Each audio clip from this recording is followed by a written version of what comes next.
반갑습니다. 스타워로스 성경연구원 성령호 목사입니다. 오늘은 성경 속으로 걸어가기 소선지서 요약 정리하는 시간으로 구약의 제일 마지막 책인 말라기서를 우리 같이 보도록 하겠습니다. 자, 소선지서 요약 정리를 하고 있습니다. 오늘은 말라기서입니다. 말라기 1장 1절로 2절을 보시면 여호와께서 말라기를 통하여 이스라엘에게 말씀하신 경고라. 여호와께서 이르시되 내가 너희를 사랑하였노라 하나 너희는 이르기를 주께서 어떻게 우리를 사랑하셨나이까 하는도다. 나 여호와가 말하노라. 에서는 야곱이 형이 아니냐. 그러나 내가 야곱을 사랑하였고. 이렇게 말씀하시면서 하나님의 사랑이 변함없으시다고 말씀을 하고 있습니다. 자, 열왕실의 선지자, 선지서를 정리하는 표입니다. 자, 여기서 우리가 오늘 보게 되는 말라기서는 어디쯤 있을까? 바로 포로 이후에 학개, 스가랴, 말라기입니다. 그래서 제일 마지막 책이 말라기서인데 말라기가 예수님 오시기 400년 전에 기록된 그런 성경이라고 우리가 알고 있습니다. 그래서 오늘 말라기서를 끝으로 12권의 소선지서가 다 요약하고 정리가 되는 시간입니다.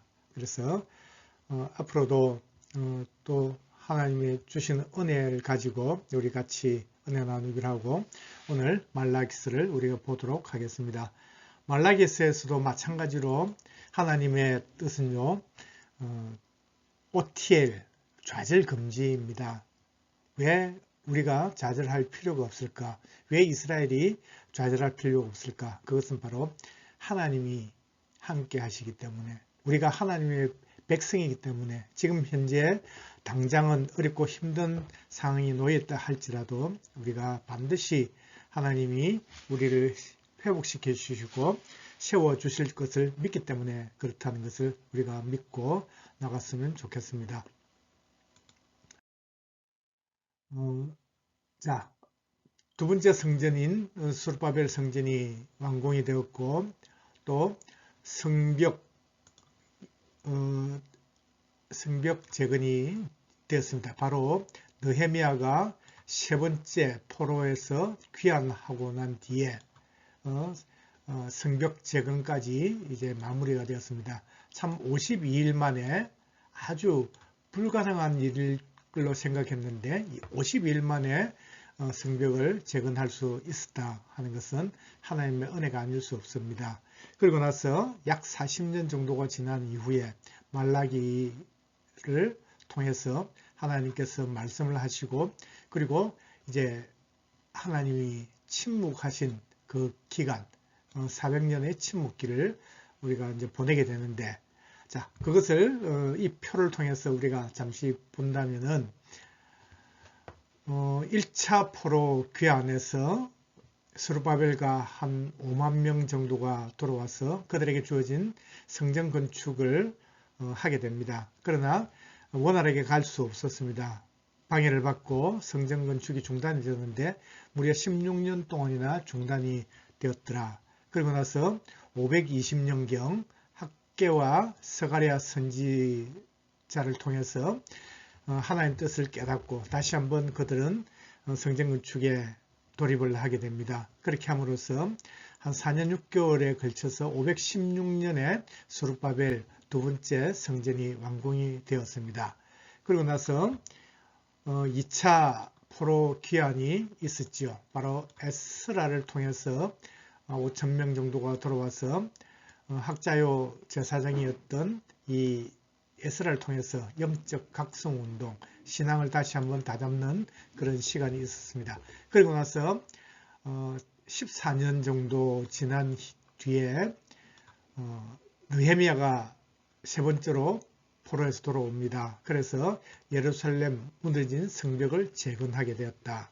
그래서 느헤미야가 예루살렘 성벽을 다시 한번 재건했다 하는 것은 하나님의 도성이었던 예루살렘이 회복되는 것을 의미한다 하는 것이죠.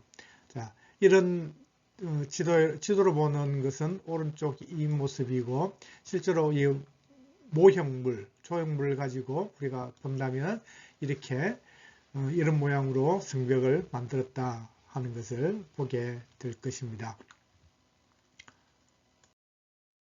자, 말라기서 이제 내용을 우리 요약 한번 해보겠습니다. 말라기는요, 하나님의 변함없으신 사랑을 말씀을 하고 있습니다. 그래서 3장 1절로 2절 말씀을 보시면은 만군의 여호와가 이르노라 보라 내가 내 사자를 보내리니 그가 내 앞에서 길을 준비할 것이요 또 너희가 구하는 바 주가 갑자기 그의 성전에 임하시리니 곧 너희가 사모하는 바 언약의 사자가 임하실 것이라. 그가 임하는 날을 누가 능히 당하며 그가 나타나는 때에 누가 능히 서리요. 그는 금을 연단하는 자의 불과 표백하는 자의 재물과 같을 것이라. 그렇습니다. 하나님께서 이스라엘을 사랑하시죠. 사랑하셔서 그 변함없으신 그 사랑을 나타내시는 가장 확실한 것이 무엇일까요? 바로 하나님께서 보내주심하고 약속하셨던 메시아가 오시는 거예요. 그래서 그분이 바로 언약의 사자가 된다는 것이죠. 그래서 그를 통해서 바로 하나님 백성들을 구원하고 또 장차 나타날 모든 하나님 백성들도 하나님께서 구원하시는 그런 놀라운 역사가 일어나는 것이 바로 언약의 사자 메시아를 통해서 이루어진다는 것이죠. 그래서 그것은 바로 하나님의 변함없으신 사랑을 보여주시는 것이다 하는 것을 우리가 볼 수 있습니다. 자, 1장 2절 보시면은 여호와께서 이르시되 내가 너희를 사랑하였노라 하나 너희는 이르기를 주께서 어떻게 우리를 사랑하셨나이까 한도다. 하나님께서는요 이스라엘을 사랑한다. 내가 너희들 백성 내 백성을 사랑한다고 말씀하셨는데 그런데 이 백성들이 생각할 때는 우리는 하나님의 사랑을 받지 못했습니다. 어떻게 주님께서 우리를 사랑하셨습니까? 이렇게 반문을 하고 있거든요. 그러니까 사랑을 왜 그들이 사랑을 받지 못한다고 생각을 했는가 하는 것이죠. 제가 간단하게 좀 설명을 한다면은 좀 전에도 봤었지만은 이스라엘 백성들은 성전 건축을 다시 했습니다. 586년 바벨론의 침공을 받고 성전이 무너졌습니다. 그래서 포로에서 돌아왔던 스룹바벨과 5만 명 하나님 백성들이 힘을 모아서 성전 건축을 우여곡절 끝에 완공을 했습니다. 그래서 그때가 516년이었다고 했습니다. 그러니까 100년이 지났더라는 소리죠. 지금 이 말라기 시대를 본다면요. 그리고 그러면 그때 516년에 성전을 재건하고 지금까지 100년이 넘도록 제사를 지금 드리고 있습니다. 그리고 또 그 예루살렘 성벽도 느헤미야를 통해서 또 백성들이 힘을 모아서 재건을 했습니다. 그래서 하나님 도성이 회복되었음에도 그런데 이스라엘 백성들의 그 실상은 정말 너무 힘들고 어려웠다는 거죠. 우리가 말라기서를 읽어보면 아는데 메뚜기 장을 계속 아마 힘들게 받았던 것 같습니다. 그리고 포도 열매도 기한 전에 떨어져 가지고 그 열매를 거둘 수가 없습니다. 밭의 농작물도 수확을 거둘 수가 없었습니다. 그러니까 저절로 삶이 피폐해질 수밖에 없죠. 어렵고 힘드니까 어려운데 하나님께서 약속하셨던 메시아도 아직 오신다는 소식도 없고 아무런 징조가 없습니다. 그러면서 여전히 바사 제국의 통치를 벗어나지 못하고 정말 공고한 삶을 살고 있었던 것이죠. 그래서 이스라엘 백성들은 우리가 성전에서 제사도 드리고 다시 한번 하나님 도성도 회복하고 다 이렇게 우리 할 만큼 했는데 왜 하나님은 우리에게 복을 주시지 않는가? 왜 하나님 약속 지키지 않는가? 그것은 바로 우리를 사랑하지 않으시기 때문이다 하는 그런 결론을 내렸다는 것입니다. 정말 그럴까요?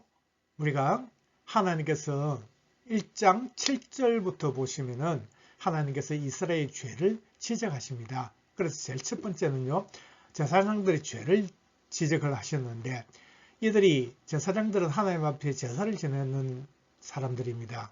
그런데 그 드리는 제사가 정말 힘을 다해서 신령과 진정으로 드리는 제사가 아니고 하나님을 멸시하더라는 것이죠. 그래서 1장 7절 보시면은 너희들이 나에게 제사를 드릴 때 더러운 떡을 제단에 드렸다. 또 눈먼 희생 제물을 바치고 저는 것, 병든 것으로 제사를 지냈더라는 거죠.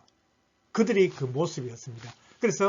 그러면서 또 이제 백성들은요, 하나님 앞에 제사를 드렸기 때문에 하나님의 은혜를 구합니다. 그리고 우리를 불쌍히 해달라고 그렇게 기도를 했더라 하는 것이죠. 자, 이런 모습을 보시면서 하나님은 뭐라고 하셨을까요? 1장 10절 보시면은 제단에서 헛되게 불사르지 못하게 성전문을 닫을 자가 있으면 좋겠다. 정말 하나님의 그 마음이 얼마나 아프셨을까, 얼마나 정말 편치 못하셨을까. 힘을 다해서 정말 최상의 것으로 하나님께 드려도 부족한 그 제사가 정말 하나님을 멸시하는 그런 제사를 드리고 하나님을 속일 수 있다고 생각하면서 드렸던 그들, 그의 제사를 받지 않겠다는 거죠. 그래서 차라리 문을 닫아버리라, 성전문을 닫아라, 제사를 지내지 말라고 그렇게 말씀을 하고 있다는 것이죠. 그래서 계속해서 말씀합니다. 제사를 번거롭게 여기는 거예요. 귀찮게 여긴다는 거죠. 왜 자꾸 이런 제사를, 많은 제사를 드려야 되느냐. 그리고 코웃음 친다는 거죠. 비웃는다는 것이죠. 훔친 물건, 저는 것, 병든 것으로 보물이라고 바치고 있다는 거죠. 그리고 서원 기도를 하고 서원 제물을 드릴 때도 수컷이 분명히 있음에도 흠 있는 것으로 못 쓰는 것을 속여가지고 하나님께 제물로 드렸더라는 거죠. 그래서 하나님께서 13절에서 말씀합니다. 내가 그것을 너희 손에서 닦겠느냐. 정말 이들이 최상의 것을 성전에서 드려야 함에도 그들은 제사는 하나님 멸시하는 경멸하는 제사를 드리고도 복받기를 원하고 있었다는 거죠. 그뿐만 아니고 제사장들이 그 직분을 제대로 감당하지 못했다는 거죠. 그래서 교육을 잘 못 시키고 또 자신들도 그렇게 율법대로 살지 않고 레위 언약을 깨뜨렸더라 하는 것이죠. 그래서 2장 8절로 9절 보시면 너희는 옳은 길에서 떠나 많은 사람을 율법에 거스르게 한도다. 그러니까 이 제사장들이 하는 행동 모든 것들이 많은 사람들이 율법을 역행하도록 거스르도록 그렇게 솔선수범했다는 것입니다. 그래서 자신들이 가지 못하니까 하나님께서 너희가 나와 레위가 맺었던 레위 자손들의 그 언약을 깨뜨렸더라 하면서 너희가 내 길을 지키지 아니하고 율법을 행할 때 사람에게 치우치게 하였으므로, 그러니까 율법은 하나님의 뜻을 행하는 것입니다. 그런데 사람이 편하게 사람의 입장에서 하나님을 무시하고 사람을 치우치게 그렇게 했더라는 것이죠. 그래서 하나님께서 나도 너희로 하여금 모든 백성 앞에서 하나님 받으셨던 그 멸시와 천대를 당하게 하였다고 말씀을 하고 있는 것이죠.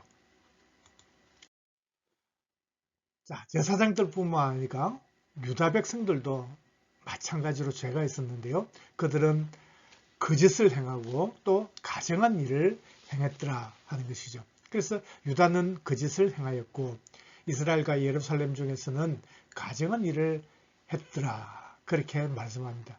그러면서 하나님의 백성다운 삶을 살지 않으면서 하나님의 긍휼을 구하고 하나님의 복을 구한다는 것은 정말 어불성설이죠. 정말 말도 되지 않는 것이죠. 그뿐만 아니고 13절 14절 보시면은 그들은 다른 사람들의 눈에 눈물을 내게 하고 울고 탄식하게 만들면서 안 그런 척 하면서 하나님 백성으로 복받기를 원했더라는 것이죠. 이런 많은 일들, 그런 것이 바로 유다 백성들이 지었던 죄였습니다. 그리고 대표적으로 정말 하나님을 괴롭힌 것이 있었는데 바로 입술로, 말로서 하나님을 괴롭혔더라는 거죠. 그래서 정의 하나님이 어디 계시냐 이렇게 말을 했다는 거죠. 2장 17절 보시면 너희가 말로 여호와를 괴롭게 하고도 이르기를 우리가 어떻게 여호와를 괴롭혀 드렸나이까 하는도다.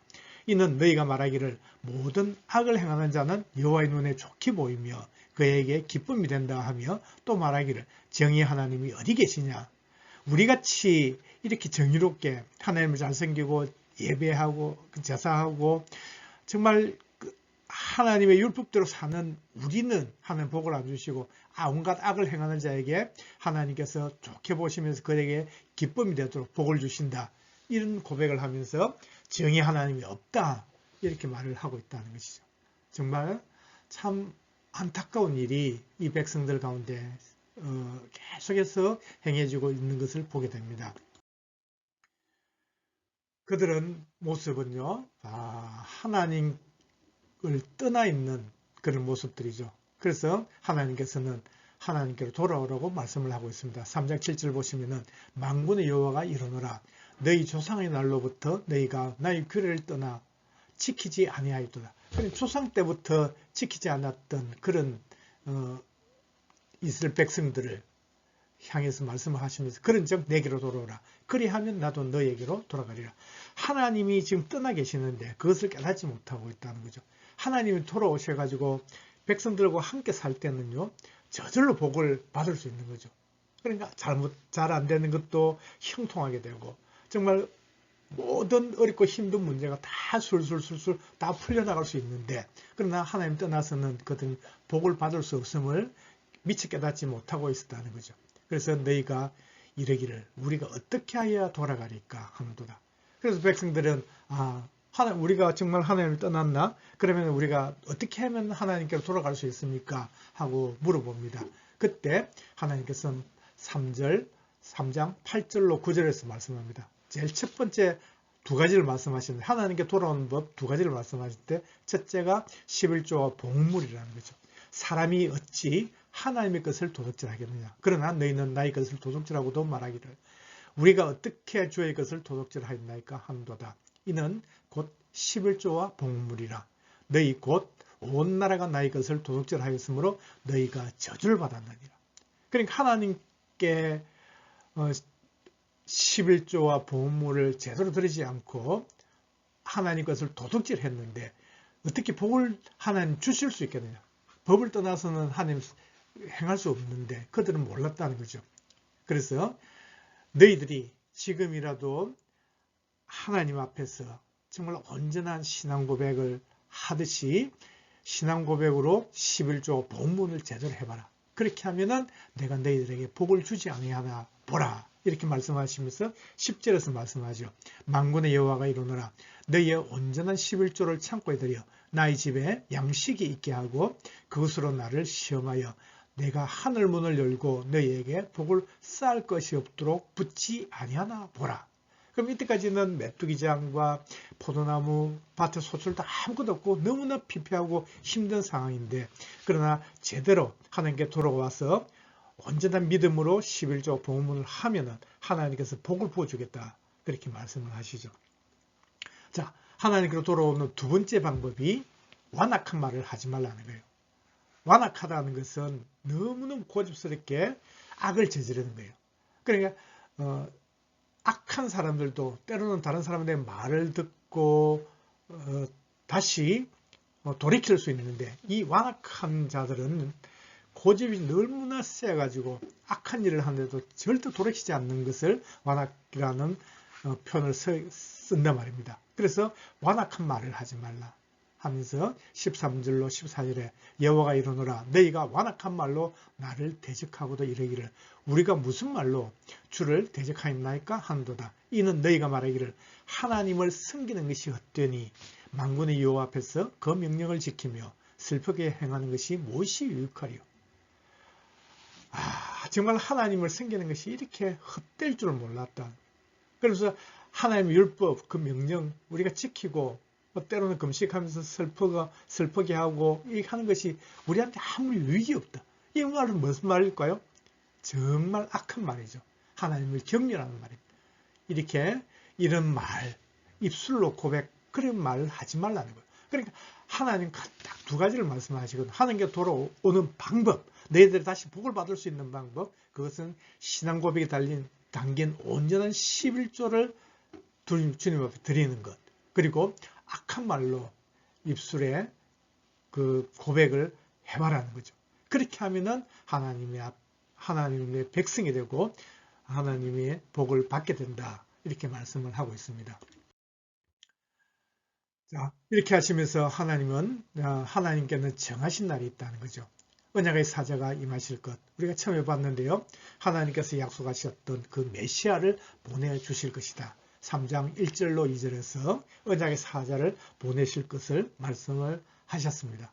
그리고 4장에 보시면요, 마지막으로 용광로 불같은 이런 심판의 날이 있을 것이다 하면서 그 용광로는 모든 것을 다 태워버린단 말이죠. 다 녹여버린다는 거죠. 그래서 그곳에는 교만한 자, 악을 행하는 자는 다 지푸라기 같이 다 타버릴 거라. 하나님께서는 그들을 살라버릴 것이다.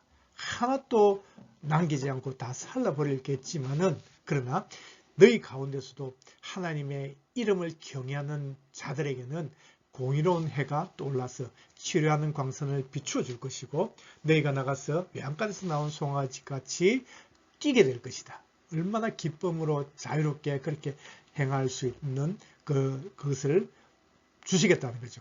그러면서 4장 마지막 5절과 6절에는요. 보라, 여호와의 크고 두려운 날이 이르기 전에 내가 선지자 엘리야를 너에게 보내리니 그가 아버지의 마음을 자녀에게로 돌이키게 하고 자녀들의 마음을 그들의 아버지에게로 돌이키게 하리라. 돌이키지 아니하면 두를 건데 내가 와서 저주로 그 땅을 칠까 하노라 하시니라. 참 하나님의 사랑의 하나님이시죠. 하나님은 하나님의 그 심판이 임하기 전에 선지자 엘리야를, 그러니까 세례요한이죠, 그를 보내서 언약의 사자가 오시기 전에 그 모든 것을 미리 준비할 수 있도록 하나님께서는 배려하고 사랑을 베풀어 주신 것을 보게 됩니다. 이것이 바로 하나님의 마지막으로 하셨던 이 말라기의 내용이었습니다. 자, 이 표를 잠깐 다시 한번 보시면요. 말라기를 끝으로 이 하나님의 침묵이 400년 동안 예수님 오실 때까지 400년이 걸린 거죠. 언약의 사자가 오실 때까지. 왜 그렇게 됐을까? 우리가 충분히 납득을 할 수 있었습니다. 그래서 하나님께서는 이스라엘 죄를 책망하셨죠. 그리고 내게로 돌아오라, 그렇게 말씀을 하셨습니다. 그때 백성들은요, 우리가 봤지만은 우리가 어떻게 해야 하나님께 돌아갈 수 있습니까? 그럴 때 하나님 두 가지 말씀하셨는데 11조 봉물로 신앙 고백을 제대로 된 온전한 11조를 드려서 신앙 고백을 해라. 그리고 하나님 믿는 것이 헛되다, 유익하지 못하다, 악을 행하는 자가 더 번성한다, 그 같은 완악한 말을 하지 말라고 두 가지를 약속을 하셨습니다. 그러면서 하나님을 경외하는 자들의 고백을 분명히 들으시고 그들의 이름을 여호와의 기념책에 기록하셨다고 말씀을 하셨거든요. 그렇습니다. 이렇게 하나님께서는 내게 돌아오라, 그런 방법까지 다 말씀해 주시고 더 이상 악을 저지르지 말고 하나님의 백성이 되라고 말씀을 하셨는데, 과연 그들은 그렇게 하나님께 돌아왔겠느냐? 왜 하나님은 400년이라는 긴 세월 동안 침묵을 하셨을까? 그 말은요, 하나님 백성들이 과연 하나님께 돌아왔을까 하는 의문을 우리에게 제시를 하거든요. 그들은 하나님께 돌아오지 않았다는 것입니다. 그러나 하나님께서는 400년 후에 하나님이 약속하신 그 언약대로 엘리야를 보내주셨죠. 세례요한이었습니다. 그리고 하나님께서는 언약의 사자를 보내주셨습니다. 바로 우리의 소망이 되신 예수 그리스도가 그분입니다. 이렇게 하나님께서는 말라기를 통해서 마지막으로 말씀하시고 그렇게 돌아오라고 방법까지도 다 제시를 해주셨지만은, 그러나 이 백성들은 결국은 하나님께 돌아오지 않았으므로 말미암아 하나님께서는 400년 동안 침묵을 하셨고, 그러나 하나님은 그 당신께서 약속하셨던 대로 엘리야를 보내시고 언약의 사자 예수 그리스도를 우리에게 보내주셨습니다. 이런 하나님의 크신 은혜와 사랑을 우리가 잊지 않고 끝까지 기억했으면 좋겠습니다. 오늘도 함께 하신 여러분 감사합니다. 수고 많이 하셨습니다.